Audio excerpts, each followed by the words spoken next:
Hi అండి, అందరికీ నమస్కారం అండి. ఫ్రెండ్స్, మనకి ఇప్పుడిప్పుడే మరొక ఇంపార్టెంట్ అప్డేట్ అయితే రావడం జరిగింది. ఉద్యోగులకు సంబంధించి వేతన జీవులను కేంద్రం బడ్జెట్ నిరాశపరిచింది. ఏపీటీఎఫ్ కేంద్ర ప్రభుత్వం తాజాగా ప్రవేశపెట్టిన బడ్జెట్లో నూతనంగా ఒక వెసులుబాటు కూడా కల్పించలేదని, వేతన జీవులను పూర్తిగా నిరాశపరిచిందని ఏపీటీఎఫ్ రాష్ట్ర అధ్యక్షులు జి హృదయరాజు, రాష్ట్ర ప్రధాన కార్యదర్శి ఎస్ చిరంజీవి గురువారం ఓ ప్రకటనలో ఆవేదన వ్యక్తం చేశారు. కొత్త పన్నుల విధానంలో ఏటీసీ, 80D ఇంటి అద్దె, విద్య, గృహ రుణాలపై వడ్డీ తదితర మినహాయింపులు వర్తింప చేయాలని 3 ఏళ్లుగా సంఘాలు కోరుతున్నా పట్టించుకోవడం లేదు. అదే అన్యాయమని అన్నారు.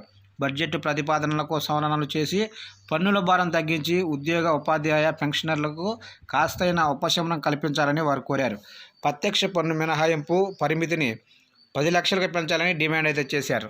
చూశారు కంటే మొత్తం మీదుగా కేంద్ర ప్రభుత్వం తాజాగా ప్రవేశపెట్టిన బడ్జెట్లో నూతనంగా ఒక వెసులుబాటు కూడా కల్పించలేదని అయితే ఉద్యోగస్తులు అయితే వాపోతున్నారు. మొత్తం మీదుగా నిన్న జరిగిన బడ్జెట్ ఉద్యోగులను నిరాశపరిచిందని ఉద్యోగ సంఘాలు అయితే అంటున్నారు.